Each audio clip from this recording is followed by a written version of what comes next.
Tonight's story is smaller than the rest, but no less meaningful.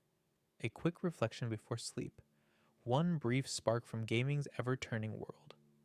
A soft rolling thunder echoes across a dark horizon, and from that distant rumble an entire generation of conflict stirs awake.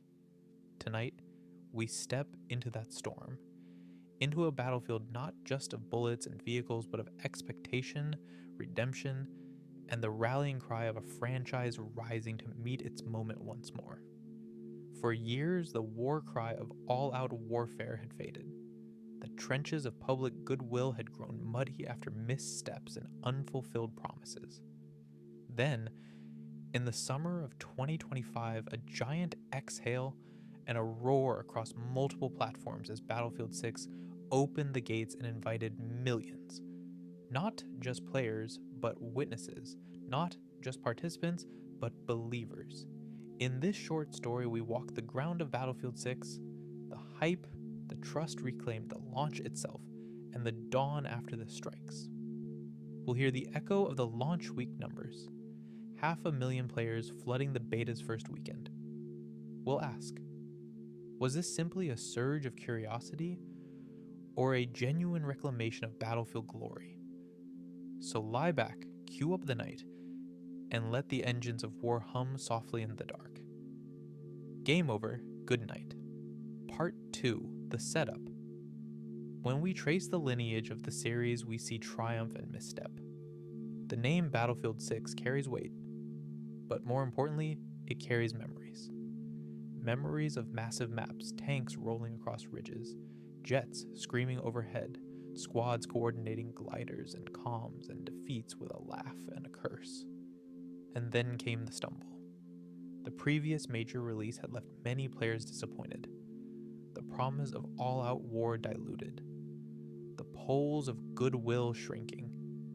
Into that vacuum stepped Battlefield 6 with a mission that was both simple and bold.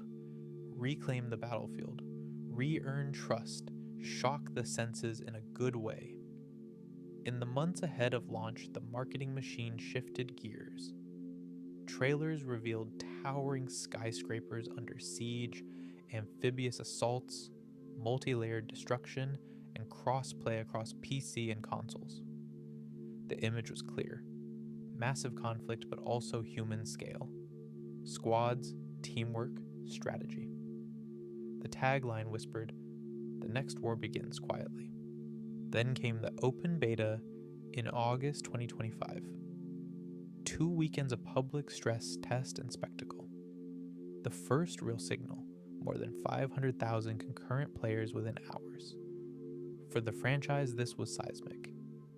For the genre, it felt like a passing of the torch. And for fans, long time and new, it said, yes, we're still here. And maybe we still mean it. Beneath those numbers were deeper currents. The shift in community sentiment.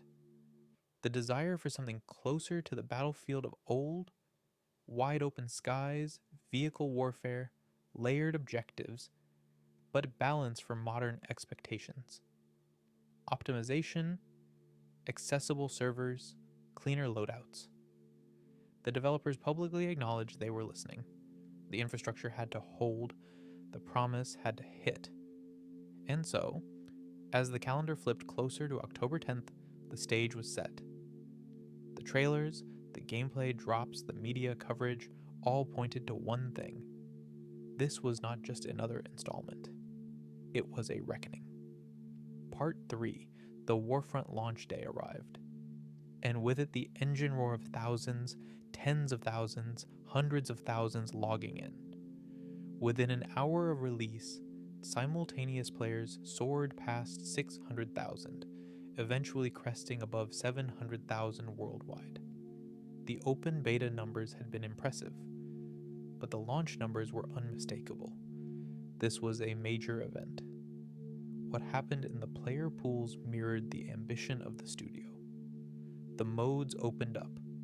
Grand-scale 128-player conquest maps. Combined arms, air and ground, and sea vehicles all interacting. Skyscraper-level destruction, city-street firefights, helicopters weaving between towers. Experimental features included a new map editor mode from the Portal system. Large-scale battles felt more cinematic, more dynamic, more unbound. But for all the spectacle, the heartbeat of this game was community trust. For many players, the question ran deeper. Could this be the battlefield that some felt was lost? Could it bridge the gap between nostalgic veterans and fresh recruits? The early glimpses of gameplay in the beta answered maybe. At launch, the player count said yes, maybe. Yet even as the numbers flashed green, the Warfront contained fault lines. Reviews and live reports pointed to issues: vehicle dominance, server queue delays, balance concerns between infantry and armor. Players streaming the launch noted long wait times to join matches in some regions, and said early weapon progression felt grindy. Community chat lit up. "Feels like old Battlefield again," wrote one player, "but with changes we're still adapting to." Another replied, "It's far from perfect, but this is a very strong foundation to build from." These voices captured the duality of the launch week experience, triumph, and caution.